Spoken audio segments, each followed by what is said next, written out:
Hey, what's up? Welcome to Offshore Audio. I'm Andrew, and this is the channel where I'm bringing you tips and tricks to mix better live events. And today we're going to talk about what to do with the gaps in between our live events, or the big gaps that we have when we're on live events. Mixing audio can be a kind of feast or famine situation, and sometimes we find ourselves working 14 hours, 16 hours a day, barely finding time to sleep. Other times we find ourselves without any work for a week or two on end, and even all shows are not created equal. If you're mixing a sort of basement gig with 4 bands on the bill, you've basically got no time to think. And if you're mixing a conference, sometimes they might just go, we're off to the breakout room now, we're going to have personal meetings, so you just chill out for 4 hours. It helps to have an idea of what to do with your time. Sometimes you need to relax, but other times it's good to just get to work and work on yourself. If you do need to work on yourself, one thing you might want to work on is EQ, and I have something for you. That's my 3-step guide to perfect EQ. This is a totally free PDF guide that you can download and just see what my framework is for EQing shows. It works for me. I have loads of work and I have a lovely time, so maybe it'll work for you as well.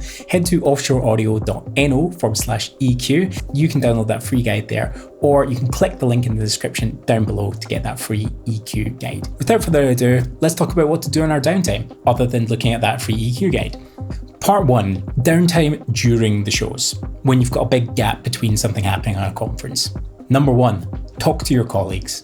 If you're on a show with lighting engineers or multiple sound engineers, maybe someone's on like headset mics, you're in front of house, vice versa, someone's on lines on the stage, you're on the mixer, it's really, really important to just talk to your colleagues, because networking is kind of how we end up getting more shows and getting more work as sound engineers. Networking doesn't need to be sleazy. It's not this weird kind of awkward term. It's just a kind of terminology people have come up with to mean like speak to the people you work with and get on well with them, and then if you do a good job and they like you and they have a job that they can't do, they'll probably phone you and say, can you do this job for me? It's really beneficial to just chat with people, so don't feel bad if you've got 4 hours off and all you do is sit in the break room talking to other people. Number 2, send invoices. Because at the end of the day, we're doing this to get paid, right? We're doing sound because we love it, but we're also doing it as a job. We need to pay bills, we need to pay rent, we need to enjoy our lives. So that means we need to get paid. And most of the time you don't get paid unless you send invoices. And a lot of the time there's like, a 2-week or 1-month lead time from an invoice. So it's important to get those invoices sent as promptly as possible. So if you find yourself with even 10 minutes to spare at a gig where nothing's going on, just pop your laptop open and write out the next invoice that you need to send. Get that over and done with. It's also a great time to kind of look through your tax. So I just like to check in on my downtime and see how much have I earned, what percentage of that should I deduct from my ingoing payments and put in my separate tax account. I did another video about taxes and freelancer finances. I'll link to that down below in the description. And you can just get on with any other reading that you've got to do as well. Check your calendar for events, make sure that you've not getting double bookings, reconcile that with any text messages and emails you have, check any riders for upcoming shows, make sure that you kind of know what's about to happen in your work calendar. Number 3, binge some content online to stay up to date in current events. Watch all of my videos. No, I'm joking. Well, I'm not joking. You should watch all of my videos because I make them to be helpful to you. But it's not just me that makes great videos out there online that you can watch to get more up to date with what's going on in the sound world, or to bring your competence up to speed so you can get better shows, get paid better, enjoy your shows better, be more pleased with your work. You can check out training videos from manufacturers, of course, like Shure and Yamaha, Allen and Heath. These people all make training videos. But also there's some really great sound engineers out there, like Michael Curtis has got a great channel on sort of system design. Nathan Lively also has a great channel on system design. There's a channel called Rattling Bones Club that's amazing sort of tour vlogs, that sort of thing. I love that one. That's my personal favorite. Audio University also has some great resources, but all of these channels are great places to start and just dig in. I personally love to just whip a video up on my phone on YouTube when I have a break, put my headphones in and get up to speed, see what's happening in the world. They also all have their different perspectives, like I might be trying to get you to get to grips with sort of beginner and intermediate concepts, whereas Michael Curtis, for example, and Nathan Lively might be taking you to sort of quite technical system design videos. So we all have our little niches that we fit into, and it's worth checking them all out. And also maybe you just resonate with one person more than another. You can also listen to podcasts. Sound Design Live podcast is great. Signal to Noise podcast is a personal highlight of mine. That's got loads of really great guests podcasts. Also, you can read articles, just Google stuff, Pro Sound Web, like I said, I've got loads of stuff, but just be aware of what there is on the internet, keep up to speed with that. Number 4, is use this time to master the mixer that is in front of you. You gotta ask yourself, do you really know everything that's going on in that mixer? Because you've got some time right now to work it out. Do you have a basic show file that you've set up in that mixer? Take the time to sort of just load in a new scene, save what you've done obviously, but load up your new scene, create a show file that's great for any time, great place to start on that mixer and just get that dialed right in. Or ask yourself, do I know how to get the auto mixer running on this mixer? Do I know how to get parallel compression? Try out a new technique.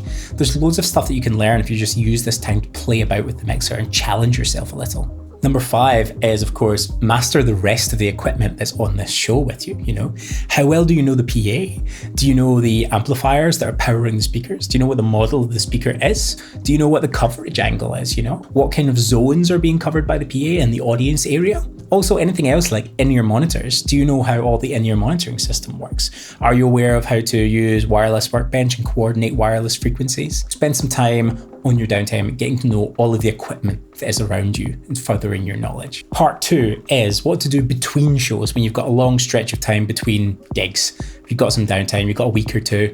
So number 6, take some certifications. I'm thinking Dante. Have you done your Dante certifications? 1 and 2 are essential for getting on in the audio world. If you're feeling hardcore, do 3, but you might not honestly need it. I would definitely do 1 and 2. Also check out Shure Wireless certification. Getting to know what wireless frequency management is like and how RF sort of spectrum stuff goes on in the world around you. It's super complicated stuff. Really, you want to dive into that a little bit and get that education that you need so that you can say, oh, yeah, I know what I'm doing. Again, I'll leave a link to a video down below about that. Number 7 is go to shows. If you're lucky, then you know some people around town that can pop you on the guest list and you can just go to shows for free. You get a chance to enjoy some music, which is important to remember to do. That's why we get into this, isn't it? And you get a chance to critically listen to someone else's mix and say, I like that. What microphones do they have in the guitar cabinet? What's that vocal microphone they're using? Are they doing something with the drums there? How does that really sound? Is it super punchy? Is it super loose?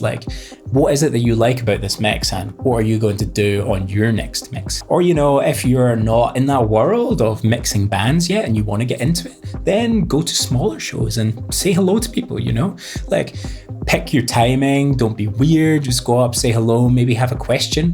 Why don't you just compliment the engineer on their mix if you thought it was a good mix? People love to hear that. Go up, hey, I really liked your mix. Did you do anything special to it? Do you think you could show me what your vocal processing channel looks like? Make conversation, just be a genuine, nice human, and you'll make more friends that way and you'll get your foot in the door in other ways. Number 8 then is probably the most important one, and that is look after yourself. Mental health in the music industry and the entertainment industry in general is like a hot topic, right? Because everyone is just working themselves to death. Or even just shows at home, you have a nice run of shows, you feel great, you get that high, and then you come off the shows and you're like, what's the meaning of my life, right?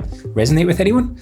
But you got to look after yourself, right? You got to take time away from work and just detox. Don't think about work at all. You got to exercise, right? You got to make sure that your body is healthy, eat well, don't eat junk food. We're constantly eating crap food when we're at work and, catering is just pizza and stuff like that, or wraps. I'll tell you what, in the Nordics, man, it's just wraps, and I hate wraps. Anyway, look after yourself and be social as well. Spend time with friends. Talk about stuff that isn't work. Call your family, call your mom, call your dad, call your brother, call your sister, anyone, call your grandparents, Just have a conversation with someone else who isn't in your everyday life. And even better, why not combine some of the two? Why not take up a physical sport like climbing or tennis or something where you can talk to your friends, be social, but also get a bit of exercise? Because exercise, healthy eating, and sort of helps you stay on top of your mental health as well, which makes you a better sound engineer or just be a good human, because no one wants to be a great sound engineer at the expense of being a good human, do they? Number 9 is my final tip, and that is, why not start a YouTube channel or start a blog or start some other kind of side project? This is what I did, right? I love it. It's good fun, It also really forces you to go in depth on topics. And then once you do it for a while, people start asking you about things, hey, can you do a video on whatever? And then you think to yourself, oh, I actually don't know that much about that, but there's nothing stopping me finding out about it. And then you get a really good chance to do a deep dive. You build other skills like video editing or writing or editing, and it can sort of work as your own like personal memo book as well, right? Like I love making these videos, especially the technical ones, because like if I ever think to myself, man, how did I set up the auto mixer on a Yamaha mixer again? I just look at my video and I'm like, oh, there's me doing it, explaining it exactly how I think about it. So it's really, really useful for me, and it's useful to other people as well. There's like an astounding amount of people watch these videos, so thank you for that. It's really crazy. A lot of it is just my own personal indulgence in a way, but thank you for watching. You should do it yourself. You are ahead of someone in your skills, right? Like you get people like Dave Rat that make these hugely technical videos and they're talking about sound science and how PA systems move and engage with. Dave Rat knows a lot more about PA systems than I do, but like Dave Rat doesn't often tell you really simple stuff like, okay, right, so you don't have a microphone routed into your mixer, you have no sound in the microphone. What about that, you know? So it's kind of horses for courses, as they say, you know, like you have something to offer. Why not share it? And you will get better through the process of sharing. So that was my 9 tips. Remember to check out the free guide for EQ, 3 steps to perfect EQ. I'll leave a link in the description down below. I'll also leave some videos around here for you to check out, videos on routing and setting up a PA system in case you need some help getting on with that stuff. Leave me a comment down below if this was helpful to you, if you liked this style of video, and let me know what else you'd like to see. Until next time, have a good one. Goodbye.